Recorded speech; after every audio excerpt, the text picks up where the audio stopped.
see what we can see. The sun is going down. I got all the fire going. Welcome, welcome, everyone. Thank you for being here live with me.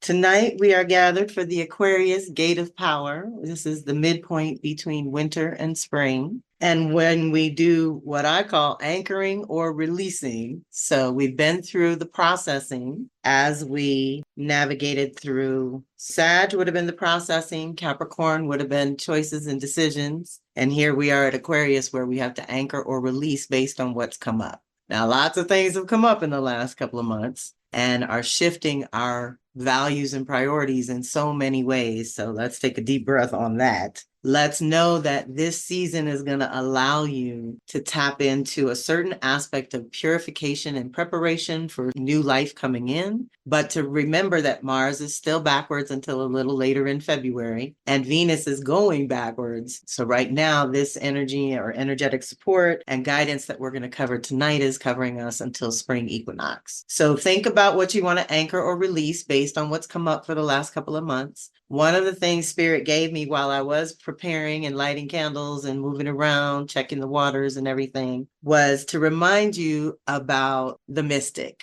The most fun book I can recommend for you is called Unplugging the Patriarchy by Lucia Renee. And in there, she is a mystic and she's got two trained mystic best friends, and each one does something different. They're the soldiers, the sovereigns, and the seers. The seers can see in the other realms. The soldiers can go into the other realms to affect change, but the sovereigns hold the heart space. So we want to concentrate on creating light and protection around your individual little bubble and place where you have to live and function, so that anything that is changing in the social collective kind of bypasses you. And part of that is going to be rooted in your self-love, self-worth, self-care zone, because that's what comes up with Taurus, Scorpio, and Leo Aquarius. But officially for the cycle, let's look at this real quick for just an overview. The cross-quarter gates are a point of power that is really good to check in with. They, like I said, we're at a midpoint between winter and spring.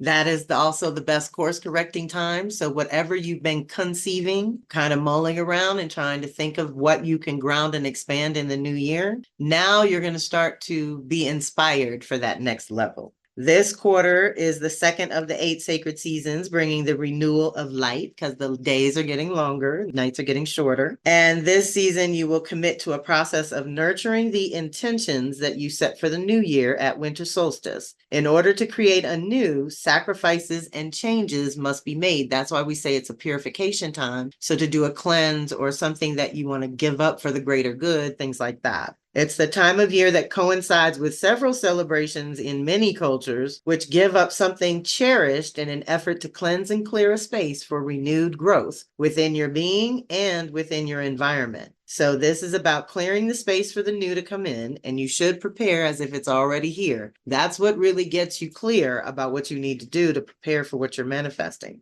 This season will culminate in 6 months, which will be the August Leo Gate of Power. So what would you like to create by then? What are you willing to give up right now to further your goals? What are you willing to fight to preserve within or around you? Because that's the other thing that we look at this season is what's strong and solid that you can actually build and expand on. If it's not strong, it still needs some healing. It still needs some fortification. That's a different thing. What relationships are you willing to commit to and cultivate now going forward? We always look at the gates of power as the in-between, the midpoint between solstices and equinoxes. This is the sweet spot in agriculture. It's a little thin membrane between seed and new life. So we're in that in-between zone. We're not in the old, we're not in the new just yet. So that's why it's good for purification through fire and water, which I just have to laugh because that's our whole year, y'all. That is, everything is on that cusp of fire and water this year. So we can use that in many different ways to navigate our year. But right now, we want to look at what needs to be changed, what needs to be purified, cleansed, cleared out, reset in some kind of way so that it can express in some kind of new way. It is time to be optimistic with some hope and clarity of if you build it, they will come. If you do the work, it'll protect you, it'll support you. Get a rhythm with yourself. I know it's been hard to do that because the world is so crazy. But with Mars backwards, we're doing this deep pull back, pull inward, let's say, to address our self-care, self-love needs. And we're shifting how we make our choices. Let's put it that way. We used to have certain values that prompted the choices and actions we took in the world. And now the world has changed. So we got to do this another way. And every 2 years, we upgrade who we are and what we want. So that's another thing we're sort of already in the process of recalibrating the identity and purpose with Mars in a very private, personal way. Cancer is your home base and your sacred space and how you really take care of yourself. And Leo is that light you want to shine and who you want to play with and have fun. We're not going to have any fun if our base is all a mess, right? If our home base isn't tight, then we can't go out and play with others. So let's get that internal together so the external works a little better and more organically, less forced, right? We don't want to push the river. We don't want to make stuff happen. We want to magnetize. We want to create a space that magnetizes it in naturally and organically. Broadening your vision. So anything you are thinking about, start thinking about what that would look like expanded. Sometimes we'll do it with the money. Yaya just brought it up in the most recent money pouring. Think of the amount you need to function, double it, and then think of what you would do with that extra money, and then double it again, and keep going until you've really covered everything you think you would need to make your physical life comfortable, right? So think about expanding or doubling down on whatever you're doing. So let's say for me, I'm thinking about more writing and publishing because all my planets are supporting that right now. So I might go deeper into creating things rather than, like most of you know by now that I've given up the weekly forecast for the monthly forecast so it could free up time for us to do more one-day workshops and little things that have more creativity and more fun involved, right? I'm really thinking about that. So I'm going to double down on that. But whatever you're thinking about, expand that vision, right? Definitely in this climate, in this world with the social collective the way it is, we need to define, and Aquarius is always about that sovereignty and freedom, independence, and where you're willing to lead and where you're willing to just hang back. So think about your unique contribution right now. What is going to be that one thing you're going to focus on for the new year that you're going to expand on in some kind of way? And we will definitely have access to a new beginning, clean slate kind of energy because we're healing so many self-love, self-worth, self-value issues. All that's been churned up anyway because of Cancer Leo energies. And I was doing some cleaning because we're in the new year. I'm always doing resets and reorganization. And I think I came across the last Mars retrograde in Leo was somehow in 2009. I want to say 80809. If I can find the recording, y'all, I might put it up. I'm gonna listen to it and see if it's worth it. But that's what I call you. I will see me repost things called relevant reflections. It's usually when a cycle has circled back and we always get extra good nuggets of whatever we were focused on at that cycle, right? And it'll help you clarify for this one. But we are at a turning point, so you have to acknowledge that. Remember, we're anchoring or releasing permanently. Something has ended. Let's acknowledge that ending, mourn if we have to, do what you got to do, and look at rebirthing within the next 6 months, right? That's what we're looking to do, is be ready to shine our light come Leo time. If we can get down on what keeps us free and sovereign and self-contained and independent in that way, then we can have a lot more fun come summertime because by then Venus and Mars will be done. You're going to be a whole different person is the way I put it in the update. We're going to have new ideas about what we want to do with ourselves and our resources. So it's like hang tight, recalibrate, clean, clear, get everything out that doesn't match what you're calling in, what you're ready to embody in certain ways. Try something new or in a new way, do something different, somehow mix it up because that's what Uranus ruled Aquarius likes. And at this time, it may just be visualizing. It may just be being in your third eye and imagining through your Iwaju and asking your Ori to clarify what's just right for you, the individual. Because that's the other thing. We're talking about the individual within the context of the community or the collective. So we want to get really clear about that is, and whatever that is, and what the new energy is that's coming through. It's definitely a good season for rest, replenishment, and just ruminating on all this, whatever we lay on the table tonight, because we've got some good divinations and guidance that's already up in the classroom, and you all can get to them when you need to. So that's our season. we are looking at the energetic support now. This is going to carry us, like I said, February to March, all through equinox, pretty much toward the end of March. But what's deep is that the way I looked at the activations in our winter season, very important, big stuff happened. In our spring season, we're going to have very important, big things happening. But right now is our little breather. It's our little window to process and clarify and integrate and do what we got to do to be ready for, let's say, incrementally more action as we move forward.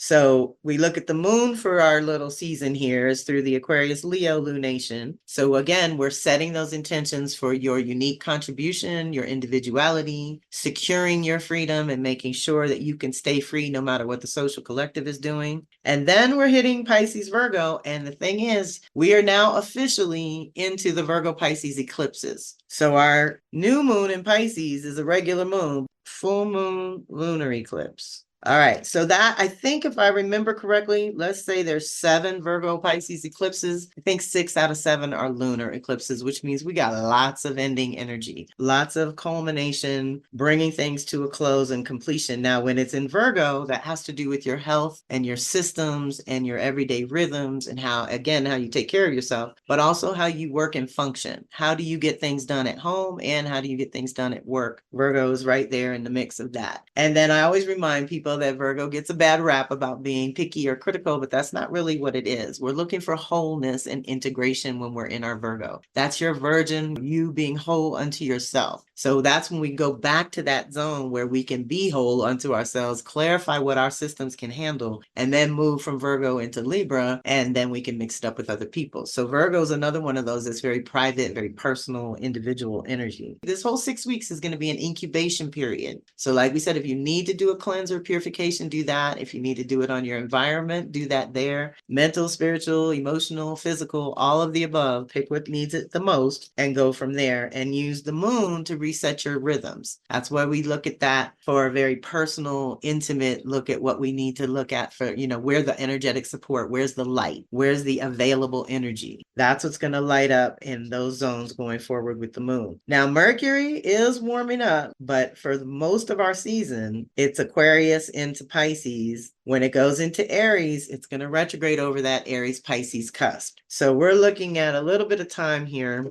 where, let's see, Mercury moves into Aquarius on the 27th of January. So it's already there until Valentine's Day, 2/14 is when it hits Pisces. So basically from February 14th all the way to May 10th, Mercury is going to be in its zone of retrograde. There's already a replay up on my YouTube and podcast channels that covers the new year of fire and water Mercury retrogrades. You can check that out if you haven't already. I will remind you probably around mid-February to go back to that one and refresh on what it's going to be for you. But that Pisces Aries cusp is busy, y'all. Micro to macro. It's hitting Venus and Mercury are kind of neck and neck on that one. So our thinking is evolving and our values are evolving and preparing to reset in very interesting ways. The way I look at Pisces to Aries is that intuitive part of you that can intuit right timing for right action and choices. But the Aries part of you is the one, the action. The fire part of you carries it out and activates or initiates, right? So we go into our water element to feel what's right for you, the individual, and then we go into the fire to activate or animate or bring it to life. Basically put your stamp on it, right? How you express as an individual. That is going to be one of my one-day classes, is the fire signs around individuality, because we all have it somewhere. So it is activated no matter what. But we say that Aries is the spark, Leo is the shine, and Sag is the inspiration, that other level of spark, right? So they're all sparks. But Mercury is rewiring the thinking in that zone. So how we think with our feelings and then how we act on those feelings or thoughts, right? That's going to get an upgrade before the season's over, before we hit equinox. So is Venus. So as of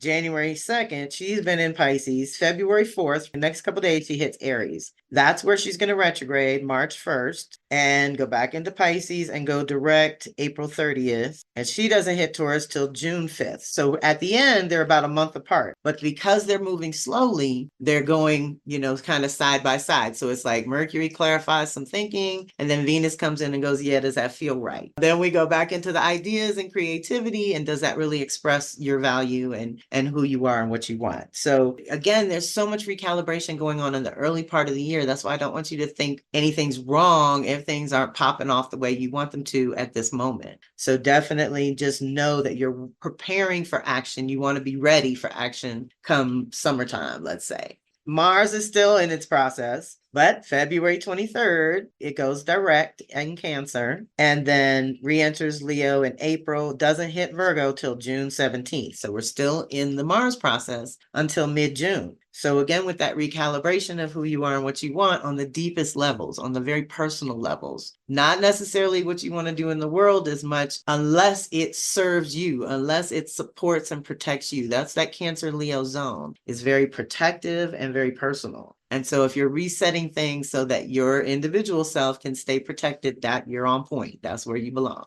But if you're all about the world and what's going on out there and what's falling apart and how wrong it is and how bad it is, you're just going to go down a dark hole that incapacitates you. We say rage to outrage. Rage is paralyzing, but outrage is mobilizing. You're so upset you want to do something. Now, sometimes that means light a candle, say a prayer, call it a day. Sometimes that's all we can do. And you got to know that and trust that as well, but be on it with your spiritual practices. The last 2 years of Saturn and Pisces has been on us to create a real relationship with our spirit team in a tangible way that helps you make your everyday decisions and function in your everyday world. So let's think about how that's going down. Jupiter is still in Gemini. It's going direct February 4th. So we've got another 6 months or so. I think it hits Cancer in May. And so we're still rewriting the story, y'all. So what story do you want to tell? How have you recently edited? Because that's what's happened during the retrograde, and now it's about to go direct. Jupiter helps us expand our vision, expand and activate our imaginations so that we can imagine something better. And then Saturn comes behind it and says, okay, now make it real. And so Saturn at the end of Pisces has been, like I said, clarifying that strong spirit team relationship and spiritual practices that help take care of yourself, right? Because when it hits Aries, it's going to be all self-preservation. And you can either go at it with Aries and Saturn can fight with authority, or you can be your own authority. You can run your own life so nobody else has to run it for you. That's what happens with Saturn and Aries. If you handle business, nobody got to mess with you. But if you're not handling business and whatever you're doing is bleeding over onto other folks and messing up the program, you're going to get checked one way or another. So know that being independent and doing as much as you can for yourself, that's another thing that keeps coming up over and over, is because the social collective systems are crumbling and nothing's right back up in its place. It doesn't happen like that. We have to hold that heart space in between and be strong about the vision we're calling in. Like, don't go down with the past. Go, especially now that we're in this Aquarius zone, claim that future that you want to embody, that you want to experience, and make sure that you are acknowledging anytime it's happening for you. So for example, I have a comfortable living situation. It's not my dream, but it is very comfortable, and I am very grateful because there is enough space between me and the next people that I don't feel threatened or crowded, or their energy can't really directly affect me so much, right? They're close enough that they could if they really wild out, but that's not what we're doing around here. So just knowing where your comfort zone is and how much freedom matters to you, so I always joke about that within my marriage. I care about the shelter. He cares about the food. So food and shelter is covered, y'all. We got this. And nobody has to stress or worry because that's each of our priority. And that's where I know I have to be sovereign and independent. So you should look at where an Aquarius shows up in my writing house. So I do like to write about the future and these cycles and be different. And I use this astrology, which is under Uranus's domain as well. So knowing that we're updating the story, know that we're calling in a new reality behind it. See what I mean? When Saturn moves from that Pisces into Aries, now we're going to get to do it and be it and have it. Are you ready for that? Are you prepared internally to move through the world in a new way that, again, keeps you sovereign and independent? As far as I'm concerned, that's the biggest thing, is recalibrating your boundaries. That's another once in 30 years going through Pisces to really clean and cleanse those boundaries so that they support you, the individual. A lot of us get into conditioning from our friends and family and obligations and agreements and contracts that we get into early in life. But Saturn's that maturity. As you mature, you know better. And once you know better, you can do better. We are still healing. Chiron in Aries is healing the individual. Again, doing it yourself. Your do-it-yourself education, do-it-yourself healing. You can have assistance. You can have support. You can have community. We really need community for that. You can have all that, but you know you have to do the work yourself. That's the bottom line. And that's how you're going to strengthen and fortify your faith in your ability to stay independent and do things the way you need to for your system, what works for you.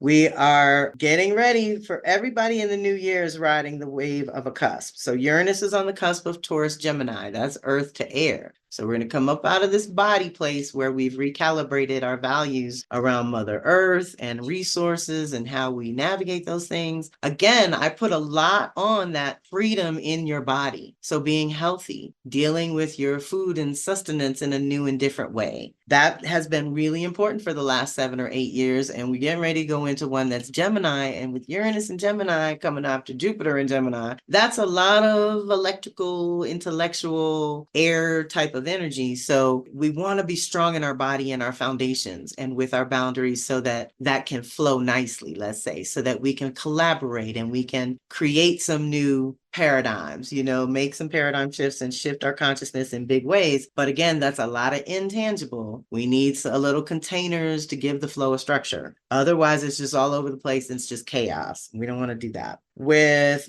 Pluto finally in Aquarius, this is the big deal about this season and this moon and these lunations, because this is kind of the first time that Pluto is in there at the same time in Aquarius. So this is huge rebirth in that zone of our world. And in your personal chart, you can just look at where you want to purify and rebirth that zone of life. In that Aquarius zone, it's going to be a slow cook with Pluto. It's a 20-year process. So pace yourself. But when the little planets hit it, it stimulates it. Pluto will lend power to any moon or Mercury or any planet that moves through Aquarius anytime over the next 20 years. So just expect that and expect it to be very initiatory. It's going to be initiations into new levels when that happens. When it goes through Leo and Pluto's in Aquarius across the way, now it's a transformation that's leading to an integration and a recalibration of the balance. Now, if it ends up being in Taurus Scorpio, all the Taurus Scorpio energy is in a challenging angle to Pluto because now it's time to change in our fixed areas where we get real comfy. So be prepared to change, y'all, over the next 20 years. All my fixed babies, get ready. It's on. And it can be a good thing. It can connect you to your wealth and your power. We love Pluto. Don't get it twisted. Now, that's the general energetic support. Like we said, there's still a lot of fire and water.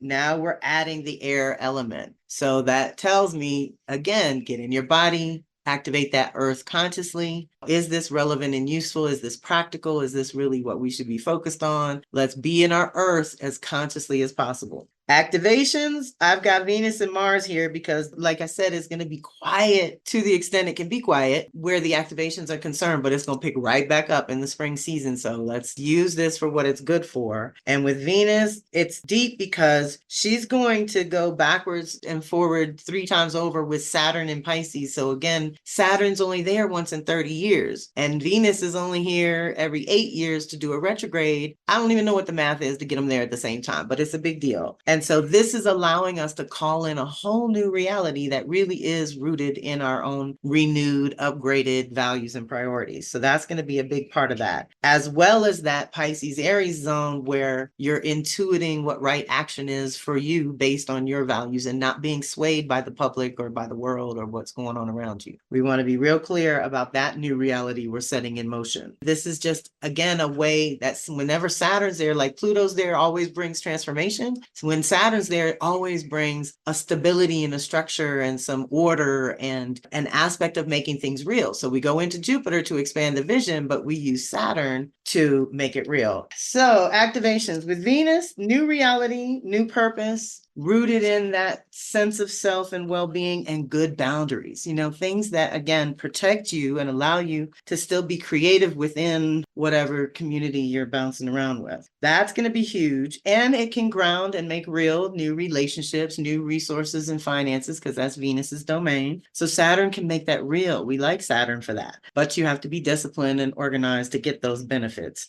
But it can be literal benefits. So we want to call that in. It's also going to link up 3 times with Neptune. So now this is the creative one. So for all my artists and creatives and healers, you know, all of that, we are going in a way that, again, is kind of once in a lifetime. With Neptune, that's 165 years to get here. And it's wrapping up, about to hit Aries. So this Venus thing, again, gets to anchor a new level of creativity and self-expression, a new vision for your community and your people that has a fair and balanced exchange. That's what we're calling in. When you have a healthy community, those are resources. Everybody's good at something, and you can help each other. And doing it in little small pockets, and then you can expand bigger for those of you who like the big community thing. But Venus is really going back and forth on how do I want to create and express, and what feels right, and what's really me and authentic. Also, where's my value? Let's make that real. Have the exchanges with others be balanced and reciprocal. We're definitely rebirthing that. And eventually she hits Aries and links up with the sun. That's going to be March 22nd, when the new cycle is technically beginning. So when she links up with the sun in Aries, we are looking at what we want to clear around that identity and purpose that's no longer true, that's probably run its course over the last 8, 16, 24 years, depending on how long you've let it go. But we know that 2017 was the last time she retrograded on this Pisces-Aries cusp and helped go backwards in Aries, forward in Pisces. To me, that says we got to reset the Aries so that we can do the Pisces better. If we reset the identity and purpose and really clarify who we are and what we want this go round that's rooted in those new renewed values, then intuiting and being creative and going with the flow and being imaginative and helpful and healing and all that good juju that Pisces is capable of, then that'll be a lot easier, because you've healed some injured instincts, you've recalibrated some beliefs, you've shifted some values around, and now we're going to get to go forward a little bit more embodied, because Virgo Pisces is also that zone. And remember, the eclipses are happening that are recalibrating this as well, is that spirit in a human form piece. So you're balancing, for at least for the next 2 years, activating, you know, like every day something for the body, every day something for the spirit. You can't get extreme and imbalance on either one of those. You're going to need both. As more of this fire and air energy kicks up, you're going to need your water and earth energy to be grounded and together. Otherwise, it's just going to be stormy. That's what happens when you mix them all up. The opportunities are coming where you're willing to change. Uranus and Pluto, where you're willing to change. Just choose some change, because if you don't choose it, it's imposed on you, and nobody likes that. And then with Mars, 3 times over also with Saturn. And it's going to be Cancer to Pisces, again with that water energy. So now, technically, Mars is linking up with Venus in that zone where she's in Pisces, it's in Cancer. We're still in this zone of feelings and emotions and sensing, and where we can, this is what I say, think with your feelings, think with your senses, really recalibrating all that is what's up right now. But also to think that it's got this ease and grace with Saturn. If we can recalibrate that identity and purpose, we can make it real. We can call it in, and we can call in the actual structures and the actual resources that support and protect it. So let's claim that vision with Mars. And because the activations were so light, gave me a chance to say, I want to remind you about the ladies, the asteroids, Pallas, Juno, Vesta, and Ceres. They are all going through a process this year, pretty much. I think Ceres is the only one that's doing straight Pisces for a couple months. But to think that she's there too right now while we're in this Aquarius, we're getting ready to go into a Pisces zone. Ceres is how you nurture and like to be nurtured. So we're still back to nurturing your spiritual practices, taking care of your spirit team, making your offerings, doing what you have to do there, but also having some downtime, not having to go, do, produce. Some of this means veg out, chill, watch a movie, something positive positive and uplifting. I'm getting back to my nature stuff. Have something beautiful and expansive on for that, because you're down regulating your nervous system from all this overstimulation of crazy in the world that we can't get away from no matter how much we try. I have the best boundaries of anyone I know, and it still gets in here sooner or later. I still hear about things eventually. So you have to be on top of your boundaries with all this Pisces energy. It says what's going to be safe and nurturing and helpful is good boundaries and thinking things through. Like, is this really where I belong? Is this really what I need right now? Is this practical? Is this relevant? Or is it a distraction? So that nurturing piece is there. But the other three are doing a retrograde process. Pallas is retrograding in Aquarius, so that makes it relevant for us. So all the way from February 16th, now, coming up in a couple weeks, to January 24th of 26. So almost a whole year, Pallas is going to be back and forth in Aquarius. Pallas is your unique genius, your healing capacity, and your prismatic perspective, being able to see things from different angles. We love her. She's kind of an intellectual feminine. She's the most masculine of the four, but she's still feminine wisdom. So we want to think about that feminine wisdom within that Aquarius. Again, what would be liberating? What would be different? What would be radical? What is still going to allow you to stay free, though? You don't want your freedom taken away. You don't want to wild out and go crazy, because then that authority puts the hammer down. So we say we want to be invisible to the authorities unless or until we need them. Okay, we don't do authority running our lives. We want to be your own authority. And so that means being very clear about what your contribution is. And maybe that's what's getting a recalibration. Now, Pallas comes back to Aquarius about every 5 years. So the fact that she's here now, she probably hasn't been there in 5 years, and she's going to linger for a year. That's a big deal. So I'm praying she's going to help me with some writing. I don't know what she's going to do for y'all, but I think she's going to help me with some writing. And Juno is lingering on another fire water cusp of Sag and Scorpio, going backwards in Sag and forward in Scorpio. Again, it's taking like 9 months to a year of a process. With Juno, it's how we do our commitments and intimacy in particular. So now we're looking at that Scorpio Sag zone of having to be connected on the soul level, but also on a spiritual level, to have people in your life that you're deeply committed to, that share your beliefs.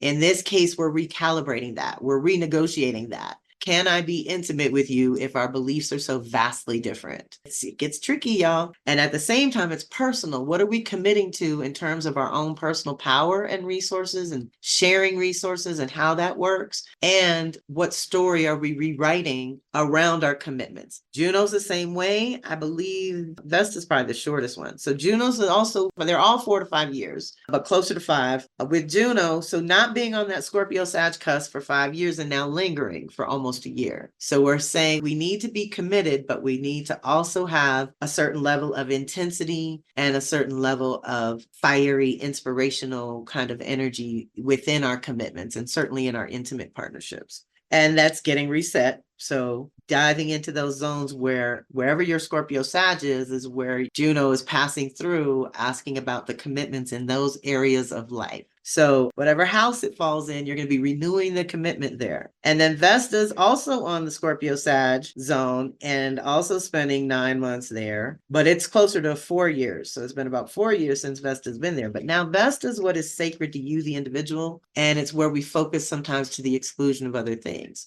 So again, whatever's going on deep in your Scorpio Sag zone is where she's narrowing that focus, bringing you back into that virginal self, again, whole unto yourself, where nothing else really matters. When we're narrowing down with Vesta, we're making a certain aspect of life sacred again. And so maybe that Scorpio Sag zone needs to be sacred again in some kind of way, upgrading how you do that. So those are the energetic support and the activations. We've got divinations in the reading, which were pretty juicy. I want to pause to see if anyone has any questions or contributions. We can also talk about the February events. We've got the Burden Burning with Yeye on February 12th. The Venus open house. Okay, so now I got something to share, but the new Venus book is ready for the new cycle. So here she is, ready to guide you through 18 months of new values and priorities. And here's our new book that's going to guide us. The Holy Wild by Danielle Dulski. So this one's broken into elements, and we're going to be guided that way. And you can get a reading in your guide. And then if you feel called, you can join the circle too. So Rahima, what you got? Hi, Kelly. Thanks. And yes, the Venus guide is amazing. So thank you. My question is, what is I guess, the preview period or the zone of the retrograde for Venus? Mhm. When does that start? That's shadow. When it enters the shadow period, things start happening. You can start getting clues as to what she's going to review. So, shadow January 2nd to March 1st is the introduction, initiation of the new you and new priorities. The retrograde, March 1st to April 12th, we review, reevaluate, revision, reexamine relationships and resources. And then direct, again, this is the shadow period, April 12th to May 15th, is integration of that new you and new priorities. And the exit, so that would be the exact degrees, May 15th to June 5th. She's still in the zone. She doesn't hit Taurus until June 5th. So anchoring the new containers and grounding the new 8-year cycle. So I'll make sure this is in the post call goodies if you all want the article to check out for the new cycle. Okay, great. Thank you. But this happens every 18 months. Mars retrograde happens every 2 years. They overlap over each other every so often. So the fact that it's happening together, I always look at the order. So we had to change how we do our choices and actions first and kind of what we want, right? And that identity piece is getting recalibrated. And then we can shift the values to reflect those new desires. It could be reversed. It could end up being Venus going backwards first and then Mars. And I would say we have to recalibrate the values first, then we can make new choices. But right now it's happening the other way around. So that is important to check out as well in terms of how it operates or how it feels for you personally. Now, our divinations are pretty juicy. I used the Mythic Tarot by Juliet Sherman Burke and Liz Green. This one combines psychology and mythology language, so we like that. And I basically pulled from the major arcana because we got some major pieces to think about as we anchor or release. That's what time it is this season, right? And when we talk about the seasons, I usually do this on the front end. I'm sorry, y'all. But winter, spring, summer, fall is Aries, Libra, Cancer, Capricorn. Those are very active and there's lots of movement and change and choices and decisions to make. And we're kind of conditioned to that activity, right? Already because of the regular calendar. But also those seasons are wired in, winter, spring, summer, fall is a natural rhythm that we can get in sync with. The month before winter, spring, summer, fall hits is always Gemini, Sag, and Virgo, Pisces, which are processors. So this is when we mentally, physically, emotionally, and spiritually process the last quarter, what's been going on. And we check in, we process. Now, if we process before we make choices, as we should, as the rhythm goes, then we make better choices because we've done our processing and integration. But if we didn't take time to process and really look at what we're doing and how we're doing it and why we're doing it and all that, then when we go to make those choices, things can go sideways. So theoretically, if you process and choose, now we get to the season we're in with Aquarius, Leo, Aquarius, Taurus, Scorpio is when we anchor permanently or release permanently. So whatever it takes or wherever you're at with whatever you're doing, we have that option right now. And it usually goes process, choose, anchor. Whatever you choose, whether it's an ending or a beginning, you're going to have to clear space to bring in the new, or you're going to have to clear out the old to make room so the new can get in there. So we were looking at the reading, which is a community reading. I won't go deep into this one. When we're at the gates of power, not all the time, but a lot of the time, we want to do this little 4-step process that I play with: purify, heal, restore, and fortify. It's something that you can apply across the board to anything you're working on. We want to purify first because you have to cleanse, clean, and clear if you're wounded or something. We always clean the wound first, right? Then you heal. Healing is a process. You make whole and you integrate. Restoring, you can't restore before you heal. You have to heal first. So you heal and then you restore. As you restore, you're building your strength, you're strengthening, and then you go to fortify. What I would say fortify and protect is that seal on it, right? Now we've healed it, we've integrated, we restored our strength. Now we can go forward. We can't do that if we're still in one of these other modes. So fortification means nourishing and improving. This one's an 8-card reading, so 5 is the spark, because here's where we want to renew the fire. February 2nd in the Celtic tradition is a goddess called Brigitte, and she's the fire of inspiration and poetry and creativity. All the different cultures have a corresponding goddess. at this time that's supposed to spark our inspiration for the year and what we're really wanting to bring to life, like I said, and animate. Then the additional insight is a special message. Above is how you negotiate outer, external, worldly, others in the public. Below is usually inner, internal, personal, self, and how you navigate privately. So for the reading of the year, which is in the Zoom where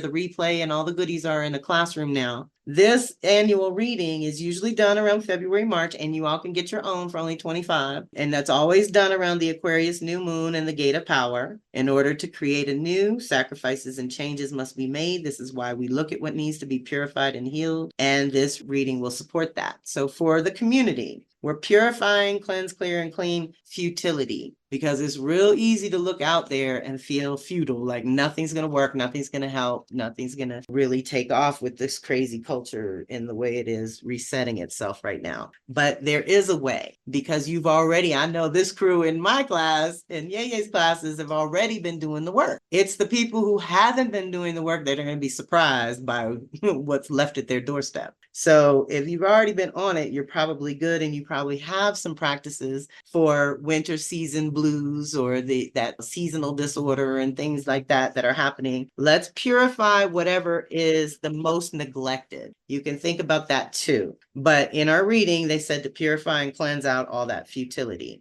We're healing, making whole inner strength. So that inner strength is, again, fortifying yourself so that you can handle whatever comes, is the only way we're going to make it, y'all, for real. Then when we go to restore, what are we restoring? Our courage to really, again, believe, have faith, be brave, know that you have a purpose, and spirit would not bring you here without a way to fulfill that purpose, period. That's how that goes. So you're here, you got something to do, something to give, something to receive, something to experience. This is your place in this timeline. You can look at your place in the social collective order and care about all that, but y'all know me, I always dial it back into the individual. If the individuals get it together, the globe will be okay. So let's get ourselves together and fortify with this inner order. And then the spark to renew the fire, rebellion, because that's what Aquarius Uranus wants us to do. Go against the grain that you've been oh so willing to go along, to get along to go along, whatever. Break that pattern. Be willing to use Uranus to crack something open that needs to be cracked, right? Think about not rebelling in going against authority, getting arrested, getting killed. We're not trying to rebel like that.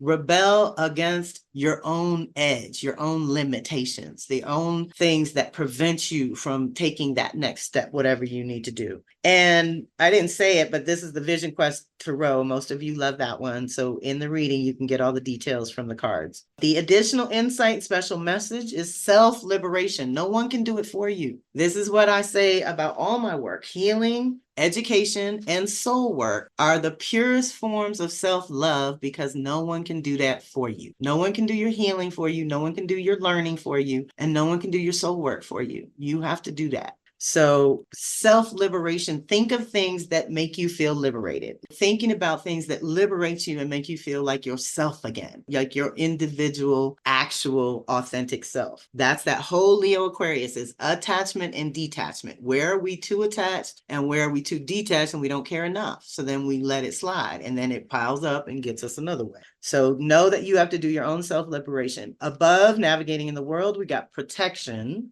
So we definitely want to look at how we do our shields and our protections as we navigate publicly all the time. Think of your mental shields, think of your emotional shields, because people are crazy out here in these streets. So just be very aware, head on the swivel. Where am I at? Who's around me? What's the energy? Where are the exits? Where's the bathroom? Where are the need to know things? And be very cognizant doing that. Don't be out there unprotected. And then internally, we've got that freedom piece again. What's going to make you feel free, but still safe? Not giving up your freedom in any other ways, right? So we take from the community reading and we break down a couple of pieces for our divinations. And for our divinations, we have the 4, purify, heal, restore, fortify. Then I asked for boundaries and protections, and we got justice and temperance together, because one is rational thought and one is being connected to your feelings and your senses. And we need both to be protected. You can't be all one or the other. So we're going to go into that. Purifying judgment, healing strength, the strength card.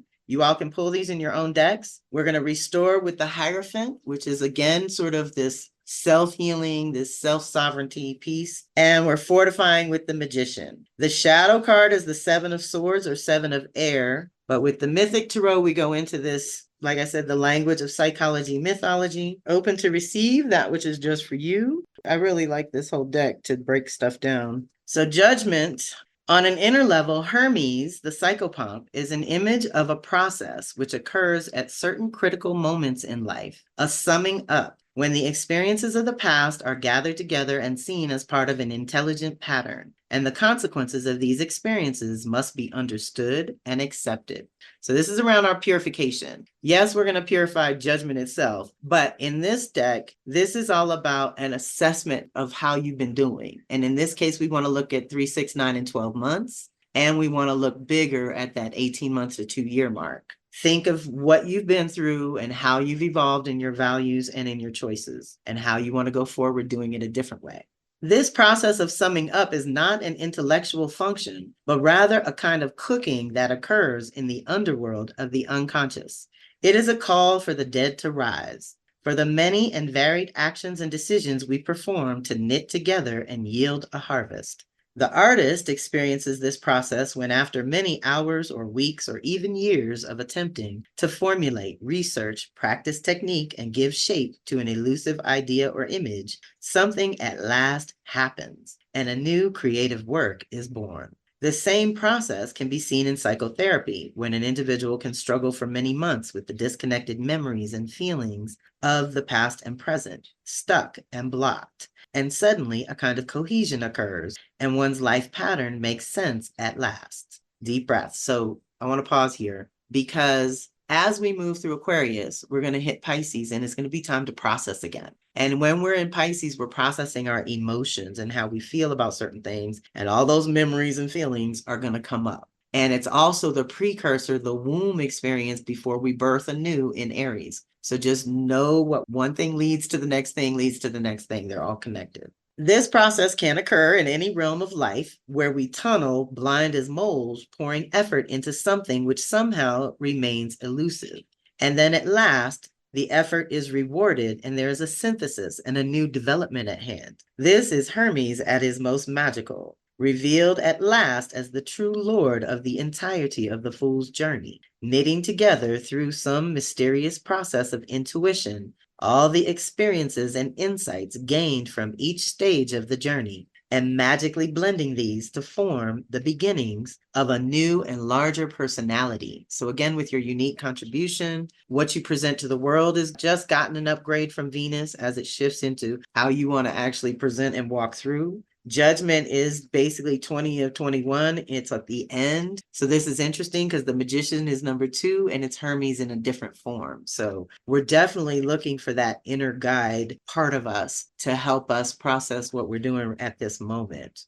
Thus, the figure of Hermes leading the dead souls to judgment embodies a process of birth. It is the birth of a more complete personality, which arises in a non-rational way from the combined experiences of the past, fused by insight and the sense that apparently random events and choices are really secretly connected. The judge of the dead decides what the future has been earned from past efforts, and it is on the efforts of the past cards that the fool's future is built. The card of judgment symbolizes the rewards for efforts made, although the judge is usually inside of us, not outside in the world. We pay also for our sins of unconsciousness, deep breath, and reap the harvest of refusing to take up responsibility for our own choices at each stage of the journey.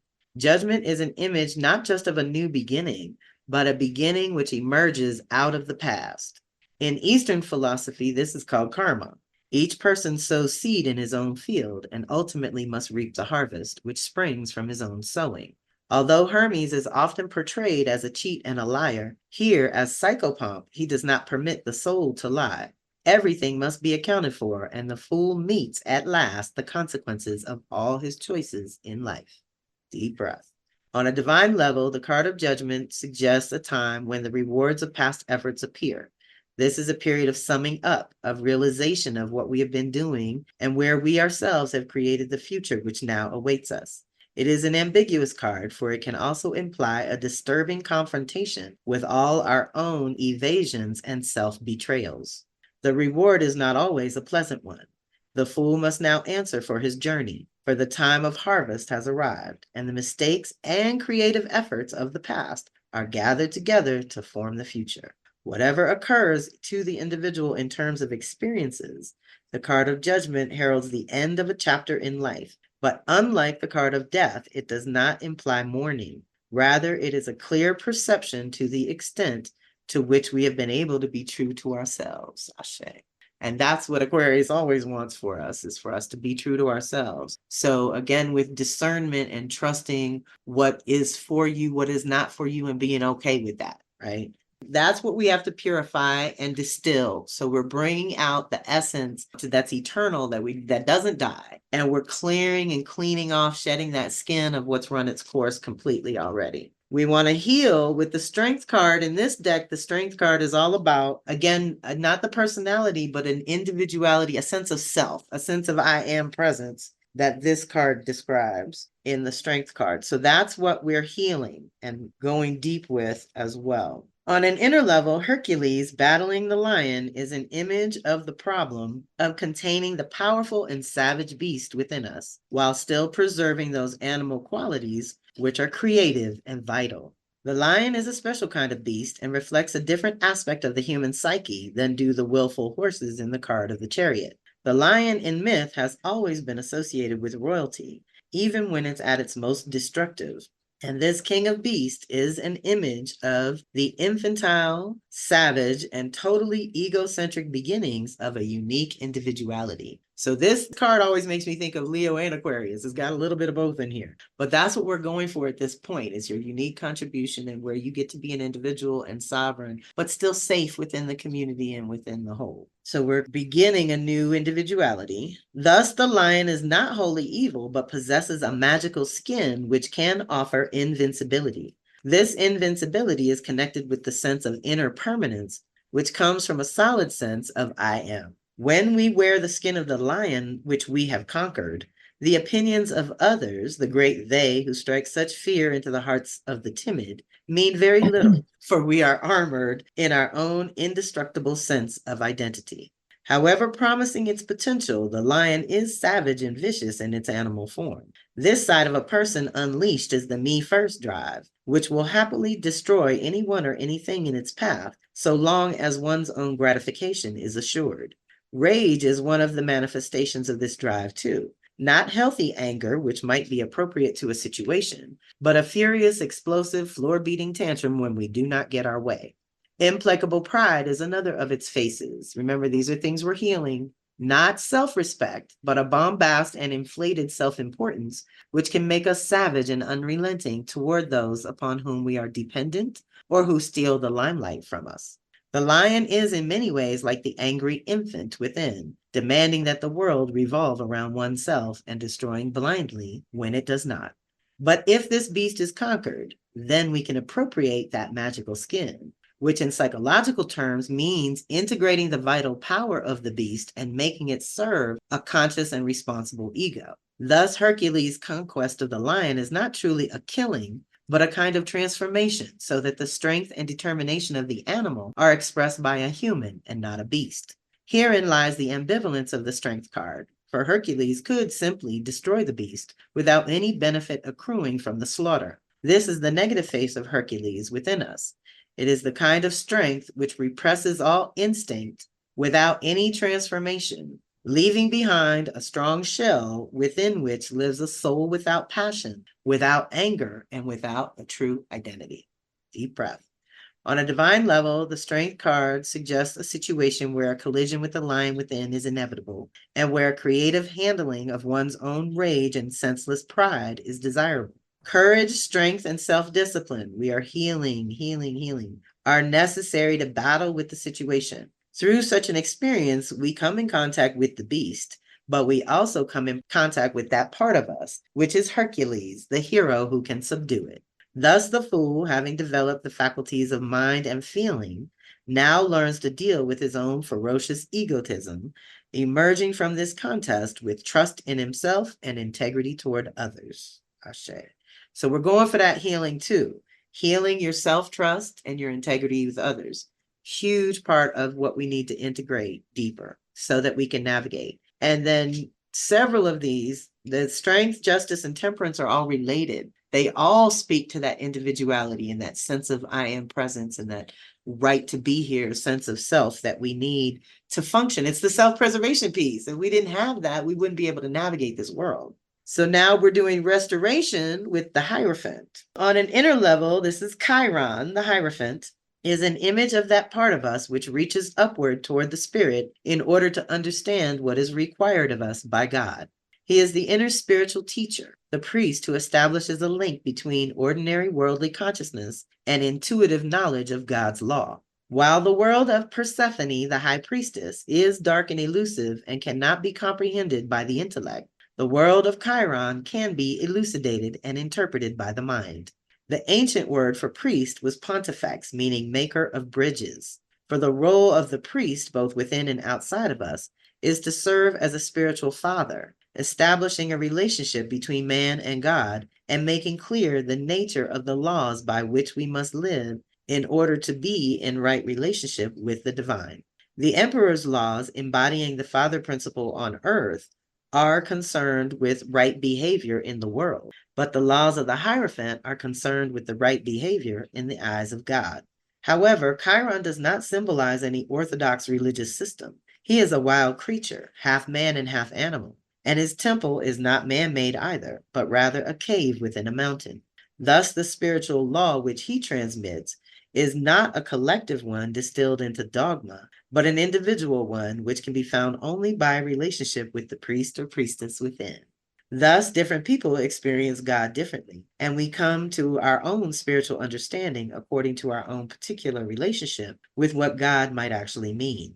Chiron's injury makes him the wounded healer, the one who through his own pain can understand and appreciate the pain of others, and can therefore see further and higher than those who are merely blindly content. Thus, Chiron, the Hierophant, represents a wounded part of ourselves, where some unsolvable problem or limitation deepens us and makes us compassionate, where otherwise we might be merely shallow-mouthed platitudes of goodness without any real sense of what it all means. The true priest is open to the world's pain and longing because he himself suffers. The image of Chiron relates us to the value of those insurmountable limitations or wounds within us, which, although they may cause suffering in ordinary life, nevertheless make us question and open the way to a greater understanding of the higher laws of life. This paradox is also suggested by the Cantor himself. For being half God and half horse, he partakes both of the instincts and of the spirit, and contains a duality which is part of our own human condition. We too are neither wholly beast nor wholly divine, but a mixture of both, and must learn to live with both. Out of this mixture comes the wisdom, which partakes of the knowledge of God and the knowledge of natural law, which is God manifesting in the world of form. On a divine level, the Hierophant implies that the individual will begin to actively seek answers of a philosophical kind. So here we're in restoration. So I think it's more about our beliefs and our faith and our connection to our spirit team that we can rely on for that information in the moment to make those instinctive choices that are right. This may emerge as a study of a particular philosophy or system of belief, or as a deep commitment to a quest for meaning in life. The Hierophant may appear in the form of an analyst, psychotherapist, priest, or spiritual mentor in the outside life, to whom we turn for comfort and help. Thank God for y'all. Amen. Okay. The fool thus emerges from his discovery of the underworld and the hidden powers of the unconscious, seeking answers to the enigma of himself and the meaning of his own life. When he meets the Hierophant, he encounters that part of himself which can begin to formulate and express a personal philosophy, an individual vision of the spirit, which guides him as he leaves his childhood behind and ventures out into life's challenges. So that's another thing we're doing, y'all. Like I said, because everything is up to us to do ourselves, we can't rely on outer systems or outer things, even our people. Sometimes our people are going through things at the same time we are, and they can't really be there for us. So the thing is to sort of be very clear about what is and is not vitally important to you, the individual, and then everything else is bonus. Everything else is great. And then just know that you came at a time when it was a crossover of an age. The end of an age and the beginning of an age is a big, big, big deal. That's 2,500 years resetting. We've got Earth's big 26,000 year cycle. So from 26,000 years on down, we got big ass cycles that come and go all the time. And we're in one of those big ones. We're in one where there's a convergence of several big cycles. So that's a lot to live on the cusp. But I'm guessing that we chose to be here because we wanted to plant those seeds of what's to come, what's going to be better, what the new age can actually manifest into being. But we need to be those ancestors of the future. We need to be that root right now to hold on to these earthly principles that keep us embodied and keep us whole. Because living in a computer and being AI'd out is not going to help your body. Know thyself. Know that you are an earthling, baby. You are meant to operate on this planet. If we wanted to live on Mars, we'd be living on Mars, okay? I'm not trying to do that. I came here for an embodiment experience. That's the one thing Earth is best for. So we're restoring that sense of spiritual connection to your soul. We're not going to lose that. We need that to function on Earth. We're going to fortify with the magician, which is being the manipulator of all the elements and being able to manifest anything we can call in. That's kind of the magic of Earth too. And these robots want to take the magic away. I'm not willing to give that up. I'm not willing to give that up. This is a magical, magical place when it's allowed to be natural. And we are part of it. We're not even separate from it. We are part of that magic. So the better we can stay in tune with that, the better we'll be making choices when other people are walking into walls, because it's like, That's not how we operate. You're going to instinctively, intuitively know when things are in the way or out of the way so you can flow freely. This is the other Hermes too. I like this one too. And again, looking these up in your own deck, the magician.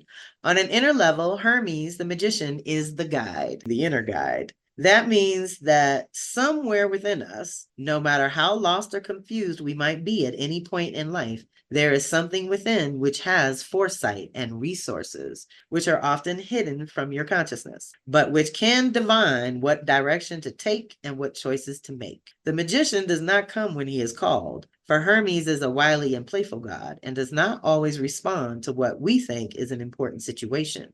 He has his own ideas of what might be important. He comes in the night, often in the form of disturbing dreams or in the guise of a meeting with another person who turns out to be somehow significant as a catalyst on your journey. Or Hermes can appear as a sudden hunch or the discovery that one knows much more than one thought. The book which one accidentally reads, or the chance visit from a friend, or any of 1,000 strange little turns of fate are the handiwork of the magician, the inner guide. In a sense, the magician is spiritual teacher and protector of the fool, just as in the myth, the god Hermes managed to sew the unborn Dionysus into Zeus's thigh and look after the child until he was born. Hermes is that unconscious power within which looks after us, although we cannot see him, and which appears as though by magic at the most critical and difficult moments in life to offer guidance and wisdom. I usually break this down as listening for spirit or ego. Ego's the inner voice that badgers you. You should do it. You should do it. You should go here. You should call him. You should go. It never shuts up. Spirit only speaks once, and it's usually a whisper. You either heard it and you were ready to respond, or you didn't. It doesn't mean spirit's not going to speak again. It just means you weren't ready to hear it and act on that. And this is that part of our inner guide. We hear it. That's when you're like, "Ooh, I should have followed my first mind."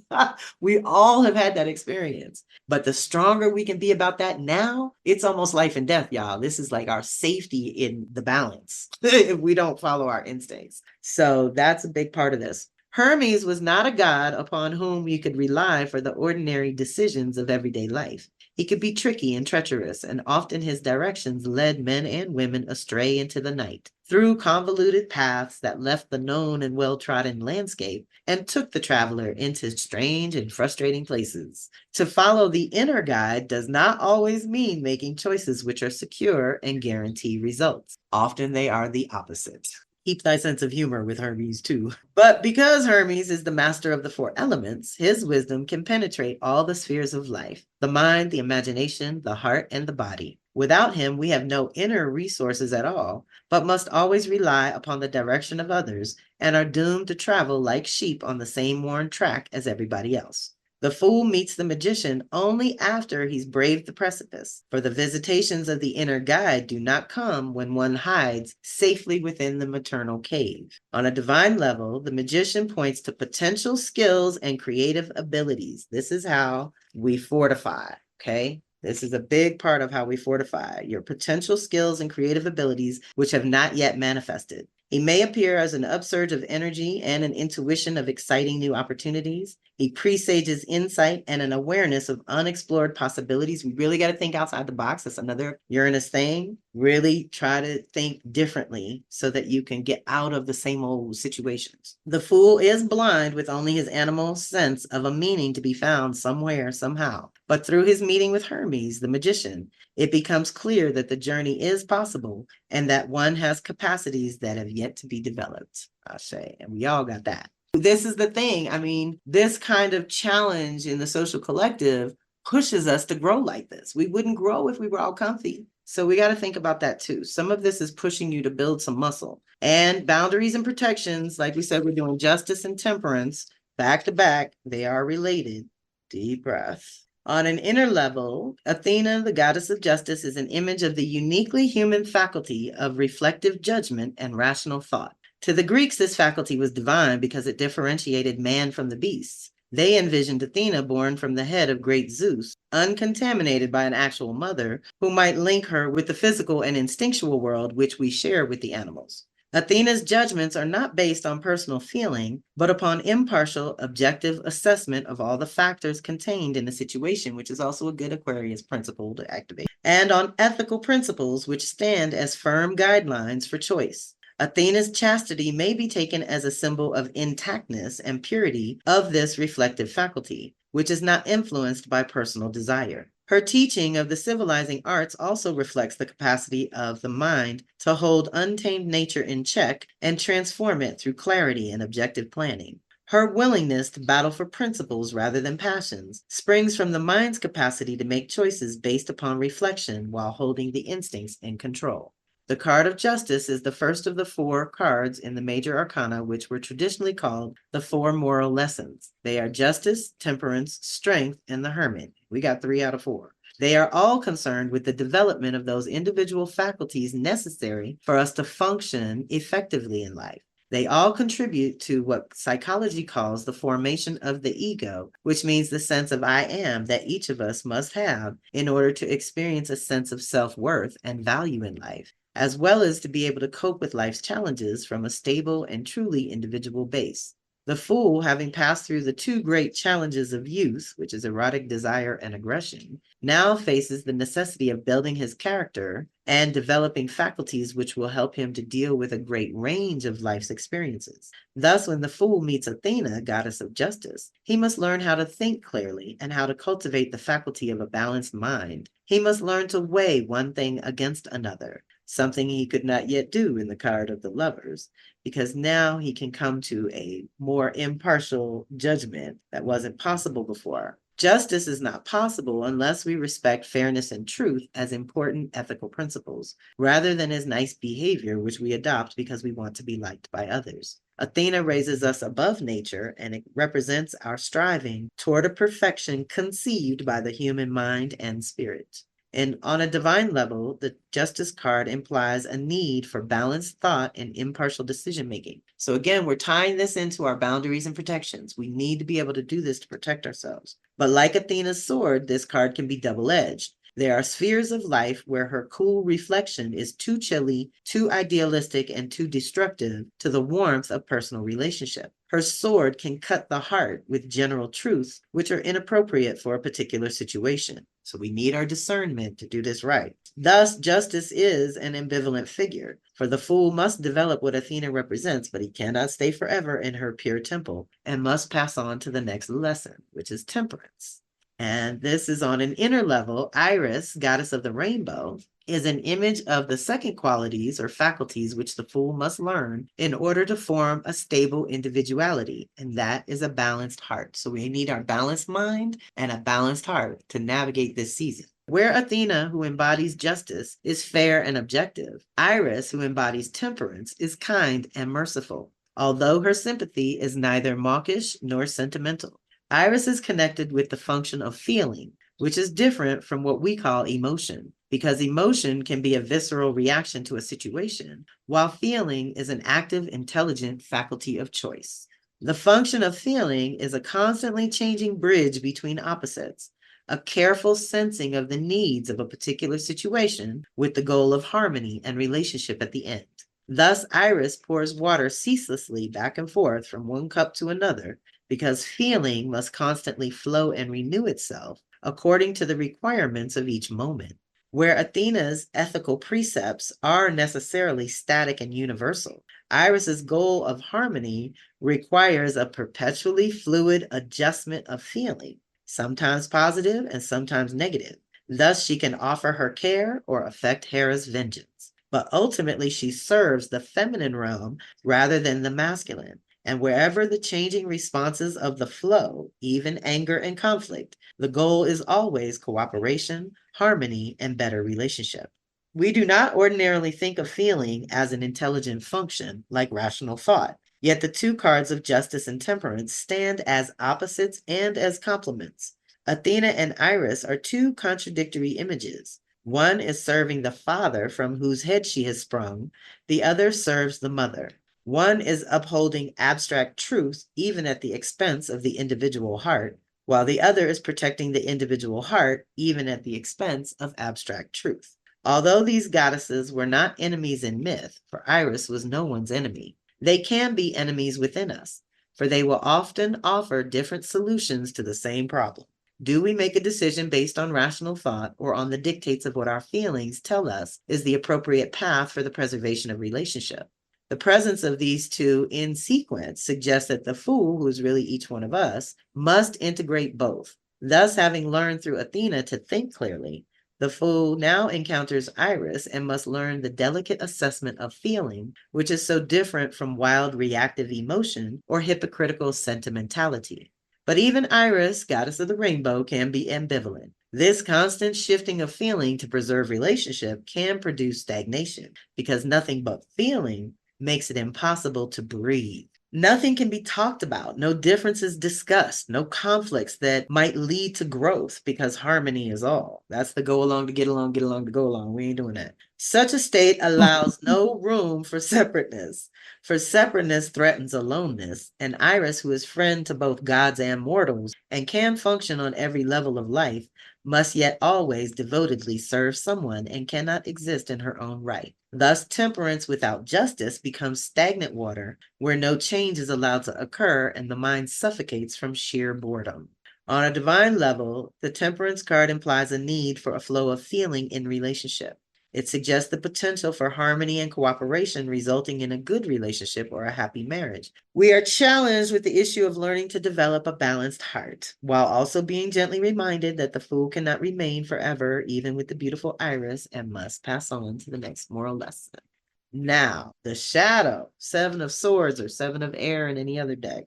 So deep. This one is another way that we're going to have to be clever and witty and wise, basically. We can't play their game. We got to play our own game and direct the way we want the outcome to come.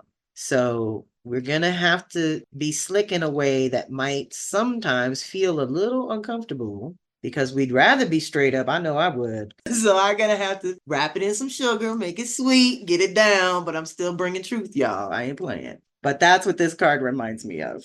The 7 of Swords. This represents the application of mental energy in a cautious, wily, and diplomatic way in order to gain the end desired.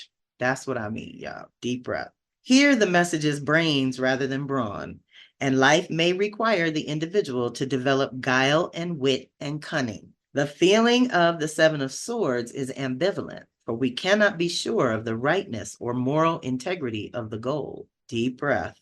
Yet, there is something slightly questionable about the 7 of Swords, even if the goal is an apparently quote-unquote good or righteous one, justified one. And this raises the problem of the essential amorality of the mind.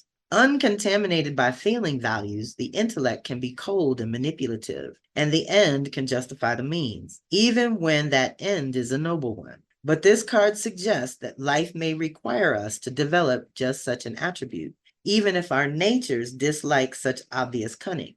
In order to achieve a goal, tact, deliberate charm, and even subterfuge may be necessary. And this leaves us with an uncomfortable feeling if we are at all ethical in our dealings with others. But we cannot, the character in the mythology, this is Orestes, cannot arrive in town at the head of a parade. All that would happen is he would be imprisoned or probably killed. So he'd be blocked from accomplishing the god's will. Therefore, he must compromise his character, and this seems to be a requirement of this stage of the journey, reflected by the Seven of Swords. Guile is one of the attributes of the mind, and guile must therefore sometimes be used in life. In any exchange of opinions, this guile is needed. Otherwise, we should simply bully others and shout them down and achieve nothing. Every politician understands this quality of guile. So too do priests and counselors, for tact is the kinder face of guile, and ideas must be clothed tactfully if they are to be communicated for good or ill.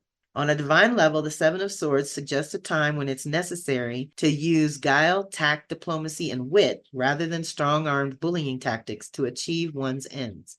This may leave an uncomfortable feeling of falseness, but life may require it. So we need our invisibility cloaks. We need to be able to move and do what we got to do without being seen by the haters or whoever. All this nonsense out in the streets, because they've stirred up the minds. They haven't, none of it's real. It's all perception. It's all opinions. It's all ideas. You know, if they're not taking a baseball bat to your knees, it ain't about you. It's not real. So again, with those boundaries being all fire important in order for us to navigate comfortably and safely.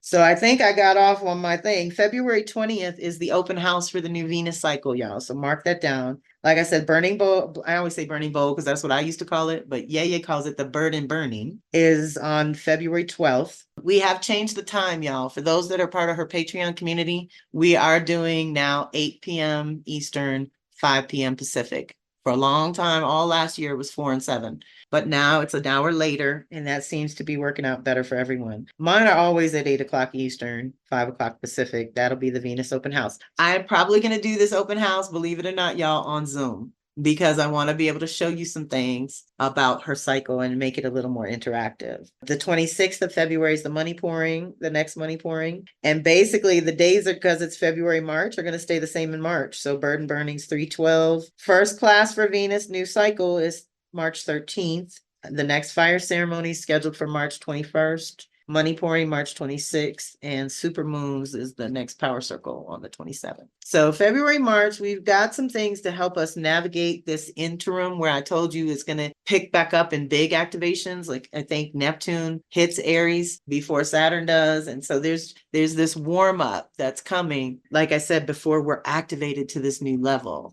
And so deep breath, y'all. February 15th is the altar building. February 22nd is the candles, colors, and conjuring. Those are like one day things. Real talk, y'all. Spirit is infinite. That's the thing. If we are limited by what we see and what the world is showing us or reflecting back, one of the things, the reason I started this out with telling you get into your inner mystic so you can know whether you're a seer, a soldier, or a sovereign, and what time it is in any given moment, that is going to be the way we can respond. We know what we're supposed to be doing. Are we witness? Are we supposed to be participating? Or are we supposed to just be holding the light so everybody else can get back? And it just depends on where you're at and what's going on around you. But those boundaries are going to be critical. Being able to hear and sense your intuition and follow it is going to be critical. And right now, again, like I said, this 6 weeks might feel like a breather compared to the 6 weeks that's going to come after it. So get your rest, replenish, restore, fortify, do everything we were talking about in the divinations, heal and purify what you need to so you can be strong for something different, because something different's coming. One way or another, we're going to have to do this a different way. And if you can define your terms and sort of hold your own boundaries and hold your own structure together, you can navigate this storm of social collective chaos. You know, we really can. But America's got some karma, y'all. Everyone that's here knows it. You can't birth a country, a Cancer country with a Sag rising, and I think a Gemini moon, like we crazy. And you can't gangster people's land and resources and take it and think you're going to thrive and prosper. That's just not what happens. So for those of us in this circle who do the healing work and the rituals, and we tend to the land and we tend to our ancestors, this is the only way I know how to do this, right? This is the only way I can see through this chaos that they're bringing us right now. And I think the stronger your spirit team and the stronger your imagination, so you can imagine a different way. That was another big thing we've talked about over the different calls and whatever, is that if you can't even imagine it, no way can you manifest it. So if you can't see yourself being financially supported and protected and have enough to share and to spare, which is what I always say, I don't want just enough. I learned my lesson early days of manifesting, asking for just enough. That's over. That's been done. Don't do that, y'all. Double down. Ask for extra. I want enough to share and to spare. I want a cushion. I want to feel that security because we're in a monetary system. Now, if we were in a different system, I might be praying for something different. But this is the system we're in. So they're trying to make such a big gap between the haves and have-nots. We want to maintain this middle ground that is balanced. Like with me and my husband, we're talking about, I don't want to be poor and I really don't want to be rich. I don't want to manage that either. But this middle ground that's balanced and healthy and sustainable, like I can't manage all that either. So I want what's sustainable and manageable, and that serves me so I can go out and serve others. So that's the other thing we all got to think about, is getting our own selves together so we can do things out there for the world. But you can't go save the world if you're a mess, and you can't save anybody else if you're upside down and your life is crazy. So it is a lot of self-preservation energy that's coming in, and a lot of activations that are going to support that. But we're in this Gemini zone and these places where we got to get our mind right to even think about being right. Right. So it's all connected. If the mind ain't right, you're not going to be able to carry out the actions. And if you're not in your body, you're not going to be able to feel what you need to be thinking about. So it's all connected. Let's stay in both mind and body balance this season. Rational thought and a sense of feeling and what's going on around you. Not dumbing down, but narcotizing and going to sleep on your six senses. Food and pharmaceutical can really dull our senses so that we're not feeling what's really happening. So we've got to find that happy balance too. All right, y'all. The readings and all the divinations are in the classroom, and I'll get this replay up as fast as Zoom gets it to me. So thank you all. And then activations will go out in the next 24 to 48 hours. So thank you all.